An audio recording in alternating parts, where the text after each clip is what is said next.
जी भैया, आपने जो भी प्रिडिक्ट किया था सब वो सही निकला। आपका बहुत धन्यवाद। कोटि कोटि धन्यवाद। यही सच में यही पत्रकारिता है जो आप बताते हैं, जो पत्रकारिता का धर्म है वो आप बहुत बखूबी निभा रहे हैं।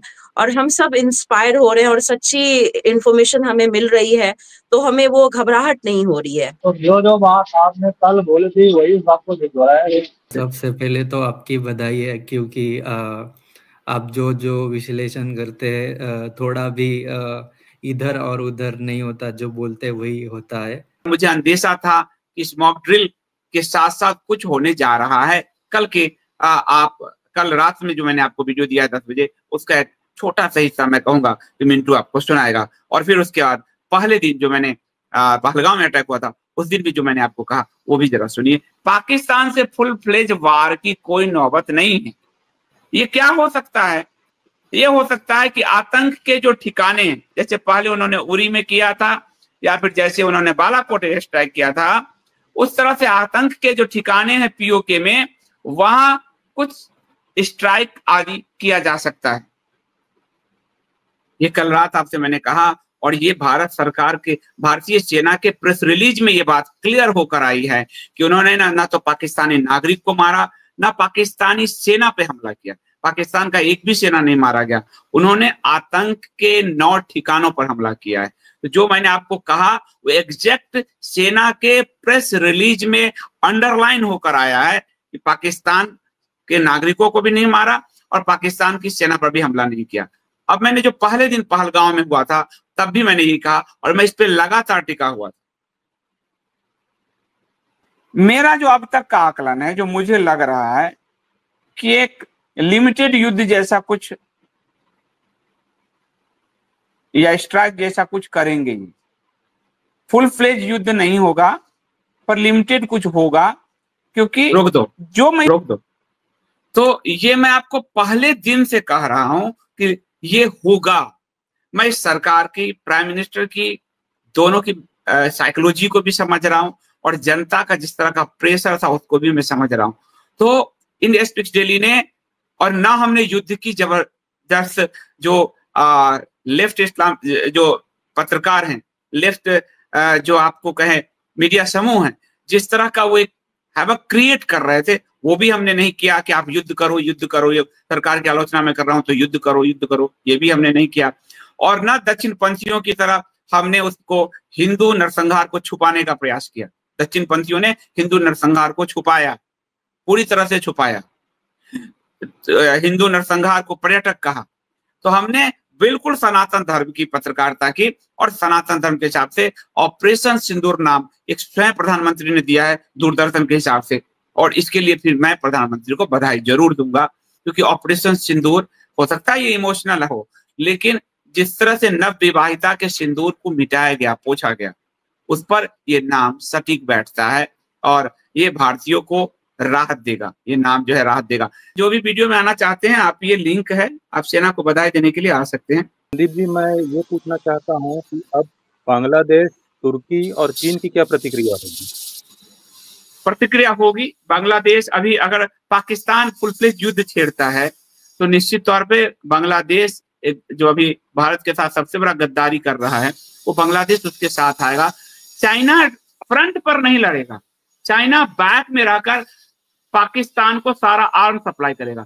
भारत का जो आर्म है वो ज्यादातर रूस बेस है। अब भारत ने फ्रांस के साथ रिश्ते बढ़ाए हैं, लेकिन पाकिस्तान का को भी आर्म सप्लाई सिर्फ चाइना कर रहा है। एक तरह से अमेरिका के पुराने F-16 आदि हैं, लेकिन चाइना उसको पूरा सपोर्ट करेगा, क्योंकि पीओके में चाइना का जो है बहुत बड़ा पैसा लग चुका है, one road one belt initiative में, और चाइना भारत का शुरू से दुश्मन है। तो चाइना, बांग्लादेश और पाकिस्तान, ये ट्रायंगल बनेगा। चाइना पीछे रहेगा, बांग्लादेश और पाकिस्तान मिलकर भारत के साथ। तो वो हमारी सेना सक्षम है, लेकिन हमें इस देश में अगर कोई गृह युद्ध अंदर से छेड़ देता है तो वो बड़ी मुसीबत हो जाएगी। इसलिए हम लोगों को सावधान सचेत रहना। और तुर्की संदीप जी? तो इस्लामिक देश में अभी यूएई का एक प्रतिक्रिया आया है। यूएई का प्रतिक्रिया अभी बहुत सधा हुआ है। यूएई कह रहा है कि दोनों देश शांति बनाए रखें, पाकिस्तान की जो अभी आपातकालीन बैठक हुई है, पाकिस्तान एड्रेस इसको कर रहा है मिडिल ईस्ट को ही कर रहा है। मिडिल ईस्ट में जो वाणिज्यिक विमान जा रहे थे, इस सबको नुकसान पहुंचाए, तो पाकिस्तान पूरा कोशिश करेगा कि मिडिल ईस्ट तुर्की उसके पक्ष में आए। अब भारत के प्रधानमंत्री जिनको 9 अवार्ड दिए हैं इस्लामिक देशों ने, अब उनकी कूटनीति उसमें देखी जाएगी कि कैसे वो इसको हैंडल करते हैं। यदि इस्लामिक देशों को भारत अपने पक्ष में कर लेता है तो एक बहुत बड़ी जीत है, वरना तुर्की आदि कुछ इस्लामिक देश और करीब वो 20 से 30 इस्लामिक देश पाकिस्तान के पक्ष में तो खड़े होंगे, पर वो नैतिक रूप से ही खड़े हो सकते हैं। उनकी सामर्थ्य हथियार आदि की नहीं है कि वो कुछ कर पाए। वो शोर मचा सकते हैं अधिक से अधिक, पर उस शोर से भारत की सरकार को विचलित नहीं होना है कि उसको भी खुश कर लें, उसको भी खुश कर लें। वो सिर्फ अपने देश के हित में अपनी सेना को खुली छूट दे के आगे बढ़े। नमस्कार संजीव जी। नमस्ते प्रवीण जी। मैं कल रात को भी आपका देख रहा था लाइव, तो जो बात आपने कल बोली थी वही आपको दोहराया है। धन्यवाद प्रवीण जी, क्योंकि मैं 2002 से जर्नलिज्म कर रहा हूं, तो पत्रकारिता करते करते का अभ्यास हो गया है। आपका बहुत बहुत धन्यवाद। धन्यवाद प्रवीण जी, बहुत बहुत धन्यवाद। जय हिंद। जय हिंद सबको, जय हिंद। जय हिंद की सेना, जय हिंद। देखिए आज मुझे अच्छा लग रहा है कि सारे आईएसडीएंस आए हैं, और आप लोग अगर आने लगे तो मैं इस सप्ताह में एक दिन ये पूरा ओपन कर दूंगा कि सारे आईएसडीएंस आइए। रचना जी बताइए। गुलशन जी, केस जी। नमस्ते भैया। नमस्ते रचना जी, नमस्ते। जी भैया, आपने जो भी प्रिडिक्ट किया था सब वो सही निकला। आपका बहुत कोटि कोटि धन्यवाद। यही सच में यही पत्रकारिता है जो आप बताते हैं, जो पत्रकारिता का धर्म है वो आप बहुत बखूबी निभा रहे हैं, और हम सब इंस्पायर हो रहे हैं, और सच्ची इंफॉर्मेशन हमें मिल रही है, तो हमें वो घबराहट नहीं हो रही है। जो एक मीडिया जो गढ़ती है और वो झूठ मूठ का जो वो पूरा क्रिएट कर रही है, तो उनसे पता नहीं कि उन सब से कुछ अफेक्ट ही नहीं फील करती हूँ। लगता है कि इंडिया स्पीक्स डेली है हमारे साथ में, तो हमें हर चीज सही सही पता चल रही है। उससे एक अलग ही बोलते हैं ना, तनाव विहीन वातावरण में ऐसा फील कर रही हूँ। धन्यवाद रचना जी। ये मेरा प्रयास है कि हमारे आईएसडीएंस तो कम से कम तनाव में ना रहें, और इसलिए मुझे कभी कभी एक लाइव के लिए पूरे दिन स्टडीज में लोगों से बातचीत करने में, उसके पूरे चीजों को ट्रैक करने में पूरा दिन मेरा लग जाता है सिर्फ एक लाइव के लिए। तो मेरा पूरा प्रयास होता है कि कहीं से एक लाइन भी मैं गलत ना रहूं, क्योंकि हमारे दर्शक मेरे से जुड़े हैं, उनका मेरे पर विश्वास है, और उनके जीवन में कोई तनाव ना हो, क्योंकि तनाव से क्या होगा। और तनाव ना हो इसलिए कोरोना काल में मैंने बोध कथा शुरू किया, रामायण शुरू किया, वो भी आध्यात्मिक में शुरू रखता हूँ कि तनाव जीवन में ना आए। लेकिन जिस तरह का आज का युद्ध का उद्घोष मीडिया कर रहा है, और ये खासकर इलेक्ट्रॉनिक मीडिया, आप सच मानिए मैं पत्रकार हूँ, मेरे घर में डिश टीवी नहीं है। आज इतनी बड़ी घटना हो गई, पर मेरे घर में टेलीविजन नहीं चला है, एक भी लाइन मैंने बिल्कुल बायकॉट कर दिया है, क्योंकि वो जो है लोगों के चिंताओं को बढ़ाता है। वो एक वॉर कराता है, वॉर मॉन्गरिंग जैसी स्थिति है उसकी, और उससे उसको टीआरपी मिलती है, और उससे काफी लोगों को डिप्रेशन आता है। तो मेरा प्रयास है कि मैं स्मूथ जर्नलिज्म करूं, और चूंकि पत्रकार मैं अखबार कर रहा हूं, तो अखबार में भी स्मूथ जर्नलिज्म किया है, तो किसी का कोई नुकसान ना हो और सच्चाई सब तक पहुंच जाए। जी भैया एक सजेशन चाहिए था। जैसे मेरे बच्चे जो जोधपुर में पढ़ रहे हैं, तो अभी उसका 9th को एग्जाम खत्म हो जाएगा, तो अभी बुला ले या 9th तक वेट करें, क्योंकि वो बहुत ही, जो जोधपुर का एयरपोर्ट है वो आर्मी एयरपोर्ट है, तो वो चिंता हो रही है थोड़ी कि क्या करे, अभी क्या डिसीजन लिया जाए। एक दो दिन रुक जाइए, अभी क्या हो रहा है बाकी अगर अभी छुट्टी है तो घर बुला लीजिए। मेरा ये मानना है छुट्टी आदि चल रहा है, एग्जाम हो जाने दीजिए। वो सरकार की एडवाइजरी खुद आ जाएगी, और फिर अगर सरकार की एडवाइजरी आई तो फिर आप बुला लीजिएगा, फिर छुट्टी हो जाएगी। तो सरकार इस समय कोई भी सरकार होती है XYZ, मैं कह रहा हूँ देवेगौड़ा भी होते हो, तो भी वो किसी भी तरह से रिस्क नहीं लेंगे, सही एडवाइजरी ही देंगे। तो सरकार की एडवाइजरी आ जाए। जी जी जी जी जी धन्यवाद भैया, धन्यवाद, बहुत बहुत धन्यवाद आपका। धन्यवाद। केस जी संदीप जी नमस्ते। नमस्ते, केस जी बोल रहे हैं जी? हाँ जी, आवाज अच्छे से आ रही है? क्योंकि बारिश हो रही है, हो सकता है आवाज गड़बड़। नहीं, बहुत बढ़िया आवाज आ रही है। हाँ हाँ, बहुत बढ़िया बॉस। अभी आपको सुनते हुए और ये काफी समय से हम न्यूज चैनल तो आप ही की तरह हमने डिलीट ही कर दिया, देखना ही बंद कर दिया है, क्योंकि बहुत सारा बहुत युद्ध धन्यवाद। तो न्यूज चैनल के अंदर ही लड़ा जा रहा है। तो हम आपके जैसे ही बुद्धिजीवियों को सुनते रहते हैं। तो इसमें संदीप जी, मैं एक आपके माध्यम से सबको बताना चाहता हूँ कि और हो सकता है मैं इस पर गलत भी हूँ, और आपके जो पॉलिसी है सरकार को लेकर के, आपने जो सरकार की पॉलिसी को लेकर के बहुत आलोचना भी अनुमान की, और हम उससे 100% आपसे सहमत भी है। तो मैं ये मानना मेरा ये है कि पाकिस्तान से सीधा युद्ध करने में अपने को ज्यादा रिस्क है, भारत सरकार को और भारतीय लोगों को। लेकिन सरकार को ये चाहिए कि ये जो कश्मीर के अंदर जो घटनाएं हो रही है, तो वो अंदर के गद्दारों के कारण ज्यादा हो रही है। तो मेरा मानना ये है कि पहले सरकार अंदर से कचरा साफ करे, उनको पकड़े, ताकि अंदर से उनका कम्युनिकेशन खत्म हो, ताकि बाहर से एंट्री ना हो। तो हमें अंदर वाले युद्ध से ज्यादा खतरा है, बाहर से कम है। बाहर से तभी आते हैं जब से अंदर से कांटेक्ट होता है। तो पहला ध्यान वहां देना चाहिए। वहां पे सरकार हो सकता है दे रही हो, लेकिन इतना नहीं दे रही हो। अगर देती तो शायद परिवर्तन हो सकता था।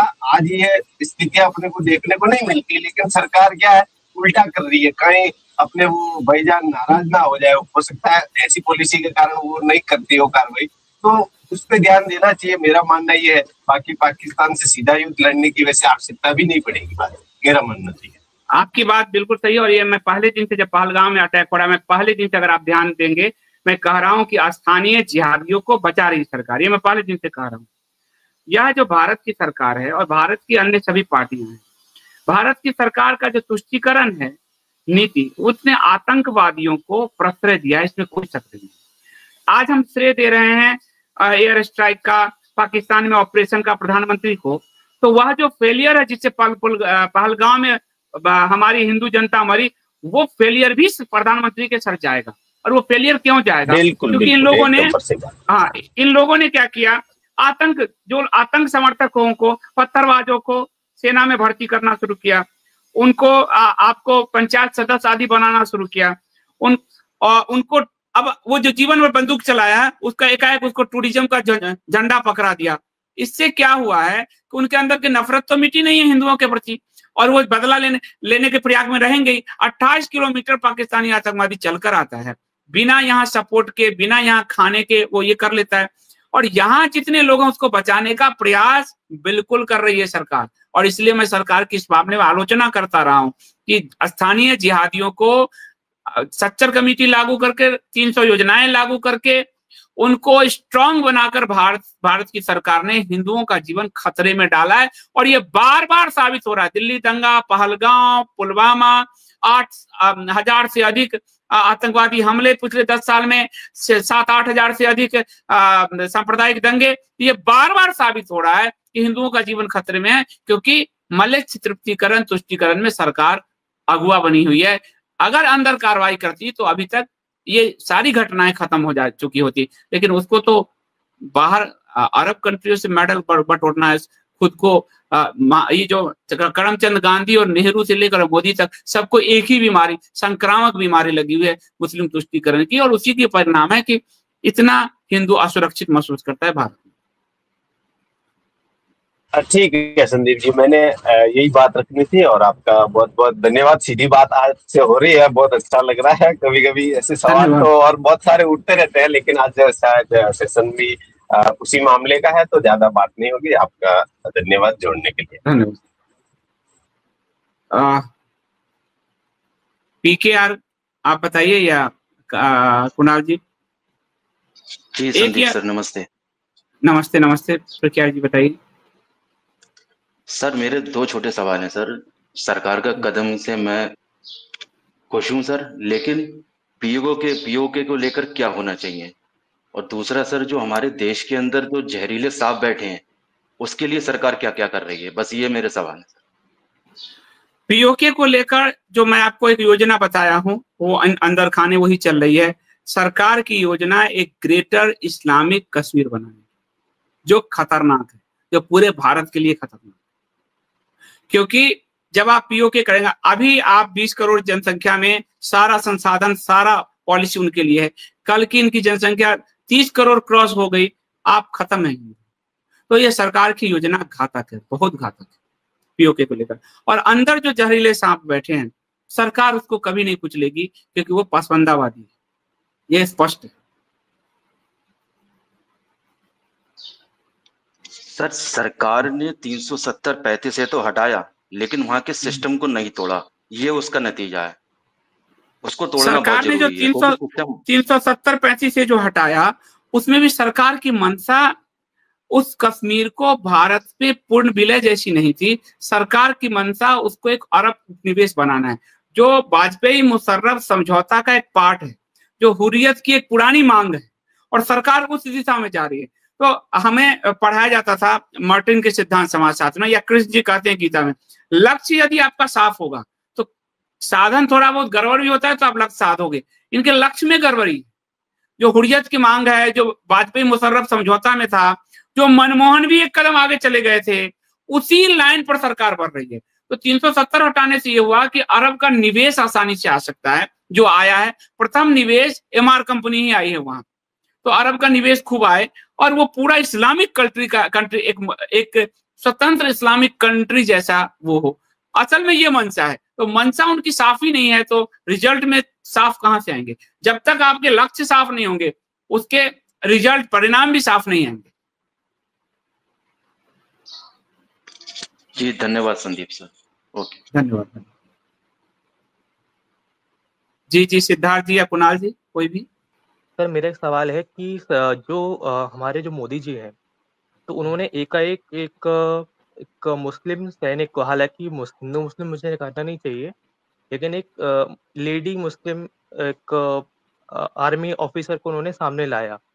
तो क्या उनका ये इंटेंशन नहीं है कि वो जो जिहाद है उसको ये वाइट वॉश करने की ये लोग कोशिश कर रहे हैं, जो हमारे जो देश में गुस्सा है जिहाद के प्रति, उसको ये वाइट वॉश करने की कोशिश कर रहे हैं? ये मैंने इसमें पहले बताया, अभी आपको स्टार्ट में ही बताया था मैंने, कि उन्होंने बहुत स्ट्रेटजी के तहत ये किया है चीजों को। और उसमें वही है कि एक तो इस्लामिक कंट्री को मैसेज देना है कि ये मुस्लिमों पे अटैक नहीं, आतंकवादी पे अटैक, ये पहला मैसेज है। क्योंकि और ये कि मुस्लिम जो है हमारी सेना में भी है और ऊंचे रैंक में है, तो पहला तो यही इनका मैसेज था। दूसरा, भारत के मुस्लिमों को भी ये मैसेज दिया है कि पाकिस्तान पे ये अटैक नहीं है, ये आतंकवाद पे है। क्योंकि मोदी जी जानते हैं कि भारतीयों और मुसलमानों के अधिकांश के मन में पाकिस्तान बसता है, तो इसलिए मोदी जी ने स्ट्रेटेजिक रूप से उनका जो है उनको आगे किया है। और तीसरा कि चूंकि ऑपरेशन सिंदूर चलाया है, तो महिलाओं को लेके इनको आगे किया है। ये बात सच है कि जो हिंदुओं के मन में गुस्सा था, जो हिंदू मारे गए हैं, 25-24 हिंदू मारे गए हैं, उस गुस्से को सोखने में मोदी सरकार बहुत हद तक कामयाब हुई है। और सरकार के पहलू से देखें तो वो इसको गृह युद्ध और आदि टालने के रवैये पर काम कर रही है। लेकिन ये बात सच है कि हिंदुओं के गुस्से को सोखने के लिए वो प्रतीकात्मक रूप से कई काम कर रहे हैं, उसमें जिसमें ऑपरेशन सिंदूर भी एक प्रतीकात्मक नाम का उपयोग किया है। तो ये बात कर रही है, आपकी बात सही है। Thank you Sandeep ji Kunal ji. Hello sir. जी नमस्ते। सबसे पहले तो आपकी बधाई है, क्योंकि आप जो विश्लेषण करते हैं थोड़ा भी इधर और उधर नहीं होता, जो बोलते वही होता है। और आप प्लीज़ वो रामायण की सीरीज कंटिन्यू करिए। और मैं चाहता हूँ कि श्वेता जी भी आ जाए और इस पे विश्लेषण करे, ताकि हमें आगे क्या होने वाला है वो ज्योतिष के माध्यम से पता चले। यही है, बाकी तो आपने सब डिस्कस कर लिया है। और हमें तो आर्मी के ऊपर तो पूरा भरोसा है, पर ये तो ऐसा लग रहा है कि टेम्पररी सॉल्यूशन है, क्योंकि आज डिस्ट्रॉय किए पर आगे जाके फिर से ये टेरर कैंप बनेंगे ही, और यही चलता ही रहेगा। तो हमें कुछ परमानेंट सॉल्यूशन चाहिए, ऐसा मुझे लगता है। पर बहुत अच्छा काम किया है हमारी आर्मी ऑफिसर्स ने।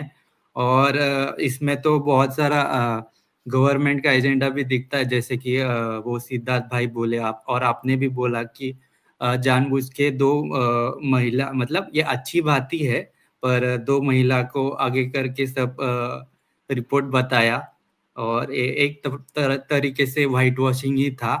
जिहाद का, यही मुझे कहना था। धन्यवाद कुणाल जी, बात आपकी ठीक है, पर वही है कि मैंने शुरू में ही कहा कि साइकोलॉजिकली नरेंद्र मोदी प्रतीकात्मक रूप से ऐसा खेलते हैं जिसका कोई सीमा नहीं है, और वो प्रतीकों की राजनीति करने में बहुत माहिर हैं। जब वो 2002 में चुनाव लड़ रहे थे तो उन्होंने, अब गुजरात का मुख्यमंत्री कभी भी पाकिस्तान से युद्ध लड़ने नहीं जाएगा, लड़ेगी भारत की सरकार, लेकिन गुजरात में वो चुनाव में कहते थे मियां मुशर्रफ, तो लोग खुश होकर उनको वोट करते थे। तो वो प्रतीकात्मक राजनीति के मास्टर हैं। उनके इस विशेषता पे किताब लिखी जा सकती है। वो पूरे जीवन प्रतीकात्मक राजनीति की है, और इसलिए उन्होंने ये प्रतीकात्मक राजनीति, ऑपरेशन सिंदूर, ये नाम उन्हीं का है। ये अभी मान लिया दूरदर्शन कह रहा है, लेकिन अगर आप मोदी जी की पूरी साइकोलॉजी समझते हैं तो आप समझ जाएंगे ये उन्हीं का नाम दिया हुआ है। उस पूरे गुस्से को सोख लिया है, ये बहुत बड़ी कला है, उनमें आर्ट है, आप समझ लीजिए। और हिंदुओं के पूरे गुस्से को सोख लेना ये मामूली बात नहीं है, और वो सोख लिया उन्होंने सेना के 2 चेहरे, वो महिलाओं को ही लाया, क्योंकि महिलाओं पे के सिंदूर पे हमला हुआ था, और उसमें एक मुस्लिम पक्षी महिला थी, देशभक्त हैं, सैनिक हैं, और उसका उपयोग किया उन्होंने दुनिया को दिखाने के लिए। तो वो प्रतीकात्मक राजनीति के मास्टर हैं। और रही श्वेता जी की बात, तो श्वेता जी शुक्रवार को, चूंकि मेरे घर में काम हो रहा है, अभी आप देख रहे हैं मेरा घर बहुत अस्त व्यस्त है, लाइव की सिचुएशन बन नहीं पा रही, तो शुक्रवार को मैं जाऊंगा अपने ऑफिस।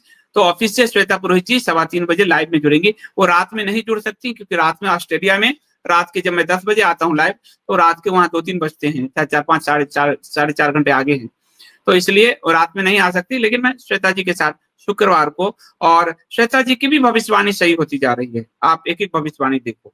तो हम श्वेता जी के साथ शीघ्र ही शुक्रवार को हम लाइव करेंगे। बहुत धन्यवाद। सर, मुझे एक और बात कहनी थी कि ये अभी हमारा गुस्सा, मतलब आपने तो पहले भी ये टारगेट किलिंग की बात कह रहे थे, पर ज़्यादा कुछ इस पे मतलब जनता का गुस्सा नहीं था। पर जब ये आंकड़ा बहुत बड़ा हुआ, 28 लोग मरे, तभी गुस्सा बढ़ा और तभी ऐसा हुआ। तो हमें ये ऐसा ही प्रेशर बनाए रखना चाहिए, नहीं तो आगे जाके फिर हम 20 ही लोग तो मरे, पिछले बार तो 28 मरे थे। ऐसा नहीं होना चाहिए कि एक मतलब हिंदुओं की मौत पे हमें ऐसा ही बिल्कुल करना, हमें सरकार को कहीं रिलीफ नहीं देना चाहिए। बस युद्ध की सिचुएशन में हम सरकार के साथ खड़े हैं, पर रिलीफ नहीं। हिंदुओं के मामले में सरकार को कोई रिलीफ देने की जरूरत नहीं है, क्योंकि हिंदुओं की मौत से इस पार्टी का वोट बढ़ता है, और वो इसका उपयोग करती है, उसका बहुत अच्छे से उपयोग करती है। अगर आपको मैं कहूंगा, मिंटू मेरा पहला वाला वीडियो सुना दो, पहला दिन का, आप देखिए कि मैंने क्यों कहा था कि ये क्या करेंगे। पहले दिन का वीडियो, जिस दिन पहलगांव अटैक हुआ था, जरा वो सुनिए, आपको लगेगा कि मैंने ये बात क्यों कहा था, उसमें और क्लियर मैंने किया था। जरा सुनाना मिंटू, फिर हम शैल जी के पास चलेंगे। पूरा वीडियो सुनाओ, पहला वाला जो है कट वाला लगने वाला है।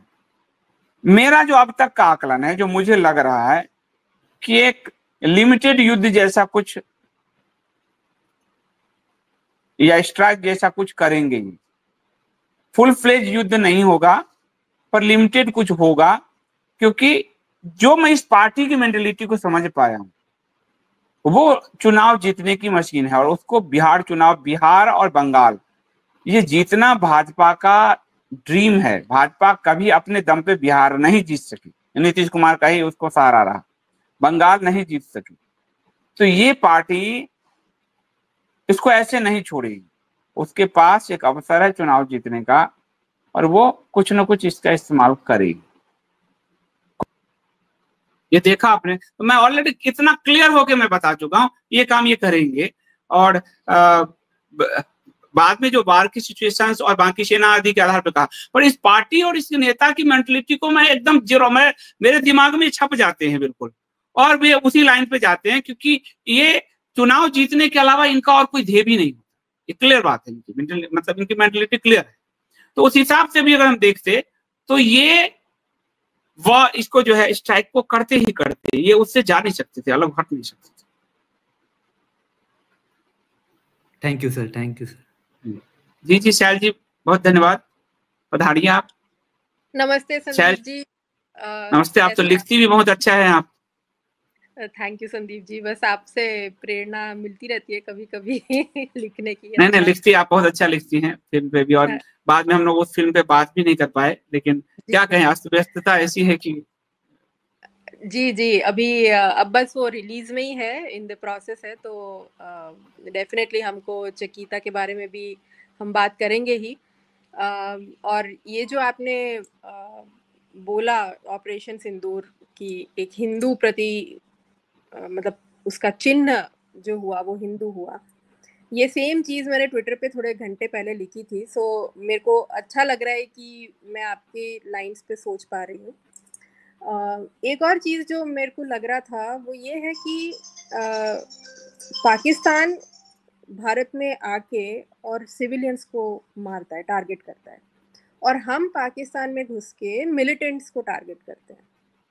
तो ये एक अनइक्वालिटी है, मतलब जो रिटेलिएशन में इनइक्वालिटी है। मैं ये नहीं कह रही हूँ कि हमको वहाँ पे जाके सिविलियंस को मार दो, पर ये जो भेद हो रहा है कि यहाँ पे तो वो जनरल पॉपुलेशन को, हिंदूज को टारगेट करके मारते हैं, और हम वहाँ जाके और उनके अड्डों पे बम गिराते हैं। अब यही मैं अगर इज़राइल और पैलेस्टीन का देखूं, क्योंकि इंडियंस इज़राइल को बहुत ज़्यादा रोल मॉडल समझते हैं, तो वो उसने अभी गाजा में क्या कर रखा है, तो उस स्टेज पे मतलब मैं चाह रही हूँ कि मैं आपके भी इनपुट्स लूँ इसमें कि मतलब ये एक अनइक्वल रिटेलिएशन क्यों हमेशा रहा है। ये आप जो कह रही है हमेशा रहा है, ये बिल्कुल आपने ठीक कहा है, क्योंकि इससे पहले अगर हम देखें वाजपेयी एरा में जब कारगिल हुआ, और कारगिल में जब पाकिस्तान की सेना भागने लगी, भारतीय की सेना ऊपर पहुंच गई, तो पूरा सरकार का आदेश है कि उनको छोड़ दीजिए, जाने दीजिए, उन पे आक्रमण नहीं करना है, और वो उनको सेना को निकल जाने दिया, पूरी तरह से निकल जाने दिया। हमने जब बांग्लादेश की इंदिरा गांधी के समय 90,000 सेना का आत्मसमर्पण कराना है पाकिस्तान का, और हम शिमला समझौता में कश्मीर प्रॉब्लम सॉल्व नहीं कर सके, उनको जाने दिया, पूरी तरह से जाने दिया, कश्मीर प्रॉब्लम सॉल्व नहीं कर सके। और हम जब 65 में एक थे लाल बहादुर शास्त्री जी, थोड़ा आगे बढ़े थे, पर उनको फिर वो खत्म ही कर दिया गया। तो भारत की मेंटलिटी में कहीं ना कहीं संवर्जन जो उसके दिमाग में है ना, तो वो अच्छा होना, हिंदू होना, हम अहिंसक है, वो अंदर कहीं बहुत फीड हुआ, बहुत गहरे फीड हुआ है। इसलिए वो वॉर को देखिए, मैंने इसलिए रामायण क्यों करने लगा, रामायण में रामचंद्र जी क्या कहते हैं, जब रामायण में ताड़का को मारना है, तो रामचंद्र जी भी थोड़ा झिझक जाती है कि कैसे मारे, ये तो महिला है, तो विश्वामित्र जी उस चीज को तोड़ते हैं। अब भारत के राजनेताओं के लिए कोई विश्वामित्र नहीं है, तो वो उसी मेंटलिटी से है कि महात्मा गांधी ने कहा जैसे कि मुस्लिम आक्रमण कर रहे थे तो तुम पिटाई खा लो, तुम बलात्कार करवा लो। ये मेंटलिटी भारत के राजनेताओं में बहुत गहरे, बहुत डीप रूटेड है, और वही हमारे सैन्य पराक्रम में भी, हमारी पॉलिसीज में भी, हमारे सब कुछ में झलकती है। दुश्मन का हर कोई दुश्मन ही होता है। आप देखिए कि जिस तरह से हम अब सरकार को कहना पड़ रहा है, सेना को कहना पड़ रहा है कि हमने सिर्फ आतंकवादियों के अड्डे को तो खत्म किया, नागरिकों को नहीं मारा, हमने पाकिस्तानी सेना पे अटैक नहीं किया, लेकिन उनकी मेंटलिटी देखिए, वो कह रहे हमारे नागरिक को मारा, हमारे बच्चे को मारा। अब आप देखिए शाहीन बाग जाइए या आप कहीं भी देखिए, तो मुस्लिम वर्ग क्या करता है कि जब उसको अपना कोई भी डेमोन्स्ट्रेशन करना है, प्रदर्शन करना है, वो अपने बच्चे और महिलाओं को शील्ड बनाता है, बच्चे महिलाओं को आगे शील्ड बनाता है, वो उसका उपयोग करता है। जैसे 2002 के साबरमती एक्सप्रेस में जब फायर ब्रिगेड की गाड़ी आई उस ट्रेन को बुझाने के लिए, तो मुस्लिम महिलाएं, बच्चे सड़क पे लेट गए। तो वो सिर्फ मजहबी होकर सोचते हैं, वो अपनी महिलाओं बच्चों को शील्ड करते हैं, उपयोग करते हैं, क्योंकि उनके मजहब की किताब में लिखा है कि महिलाएं खेती है, उसका उपयोग करो। यहाँ वो चीजें है नहीं।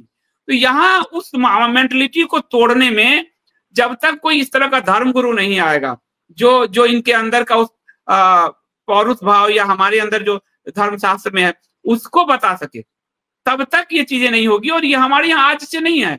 अब अगर आप देखिए कि अश्वत्थामा ने सोए हुए बच्चों को मार दिया, ये मुगलों का और तुर्कों का यह तरीका था, लेकिन उसके लिए अश्वत्थामा को कितना दंड दिया गया, कितना मतलब ये किया गया। तो ये हमारे उस मेंटलिटी में नहीं है। और लेकिन जब हम राक्षस से लड़ रहे हों, तो हमें उस मेंटलिटी को धारण करना होगा, माता काली की तरह रक्त बीज का रक्त पीना होगा, वो भी हमारे शास्त्र में है।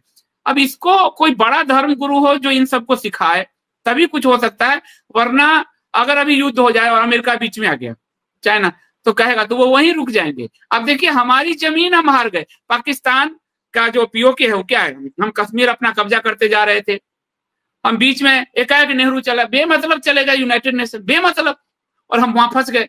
तो हमारे राजनेताएं, जो इतने राजनेता हैं, वो सबवर्सिव मेंटलिटी के हैं, वो पूरी तरह से कुंठा भाव, उनके अंदर आत्म जो बोध नहीं है, उनके अंदर धर्म बोध नहीं है, और जिसके कारण वो भारत की भूमि लगातार छीनती जा रही है। ये आपने ठीक कहा, हमें बार बार सफाई देना पड़ता है, हम दुनिया को सफाई दे रहे हैं कि हमने ये नहीं किया, वो अपनी महिलाओं और बच्चों को शील्ड बनाकर आ जाते हैं। तो राक्षस से लड़ने के लिए आपको उसी तरह का राक्षस बनना पड़ता है, ये भी हमारे शास्त्र सिखाते हैं। लेकिन अब ये सीखेगा कैसे, कौन सिखाएगा, ये बड़ी बात है, क्योंकि ये तो कहते हैं मैं बुद्ध और गांधी का देश है, शांति का देश है, तो ये इनके लिए बड़ा मुश्किल काम है। अब उस मेंटलिटी से जूझ कर निकलना एक बड़ी चुनौती है, बड़ा ही इनके लिए चैलेंज है पूरा। ये सेम चीज अभी रिसेंटली भी तो हुई थी कि हमने कैलाश रेंज में जो भी बढ़त हासिल करी थी भारतीय सेना ने, वो हमने वापस चीन को दे दी। और तो चीन उसका बढ़त बना के चीन आज हम पे दादागिरी कर रहा है, जबकि हम कैलाश रेंज पे हमारे सैनिक जो बैठे थे, चीन की स्ट्रेटेजिक स्थिति बहुत खराब हो गई थी, फिर हम दे के चले आए। और इस सरकार में देखे आए हैं जो अपने आप को कहते हैं बहुत मजबूत और पता नहीं क्या क्या, वही वो ब्लैक टॉप माउंटेन के लिए काफी वो ट्रेंड भी चला था, पर फिर दूसरे ही पल सेम बात हो गई। और मुझे लगता है कि इवन अभी जैसे महाकाल में आग लगी है, और अब इतने भीषण गर्मी के मौसम में यहाँ पे, मैं वडोदरा से ही हूँ, तो 2-3 दिन से बादल ही बादल है, मतलब ऐसा जैसे बारिश का मौसम हो गया। तो ये अनहोनी घटनाएं हैं जो सीजन स्पेसिफिक भी नहीं है, जो महाकाल उसमें आग लगी है। तो अगर इसे हम संकेत के रूप में देखें तो भविष्यवाणी बहुत हद तक हमें सही होती दिख रही है। जैसे उन्होंने बोला था कि खाद्य संकट आएगा, अब बेमौसम बारिश में तो आएगा ही आएगा खाद्य संकट, आएगा। जैसे श्वेता जी ने भी कहा था, पुलिन पांडे जी ने भी कहा था, युद्ध की स्थिति है, भारत घिरने, ये बताया ही था ये चीजें। वो युद्ध वहां से यूक्रेन से और हमास से होता हुआ भारत पहुंच ही गया, वो तो दिख रहा है। तो चीजें इसलिए जो भविष्य माल का है या भविष्यवाणी, वो हमें सचेत करती है, तो हमको अपने उसके हिसाब से प्रिकॉशंस रखना चाहिए, अपने बचाव के तरीके ढूंढने चाहिए, क्योंकि युद्ध में तो फिर जब स्थिति आ जाएगी तो एक दूसरे को लोग नहीं पहचानेंगे। स्थिति ये हो जाती है, मुस्लिम एक दूसरे की मदद भी करेगा, हिंदू मदद भी नहीं करेगा एक दूसरे की, स्थिति ये आएगी। तो अपना प्रिकॉशंस लेके चलना चाहिए। जी, हिंदू सेक्युलर रहेगा और बाकी वो मदद भी नहीं करेगा, अपने बगल के भाई की भी मदद नहीं करेगा। नहीं, वो पहले मुस्लिम्स की मदद करेगा या दूसरे रिलीजन्स की मदद करेगा, क्योंकि उसको सेक्युलर चाहिए। तो हम सबको प्रिकॉशंस, इसलिए भविष्य वो सही होती हुई दिख रही है। अब देखते हैं आगे और क्या क्या होता है। जी, बहुत धन्यवाद संदीप जी, आपसे बात करके बहुत आनंद आया। अच्छा, और मेरी माता जी का भी आपको आशीर्वाद है। प्रणाम माता जी। नमस्ते, आपको बहुत बहुत आशीर्वाद। आप सबको बहुत ज्यादा अच्छे लगते हो और हमको भी अच्छे लगते हो। बहुत बहुत धन्यवाद, बहुत धन्यवाद, प्रणाम, मेरी तरफ से प्रणाम उनको, बहुत बहुत धन्यवाद सर।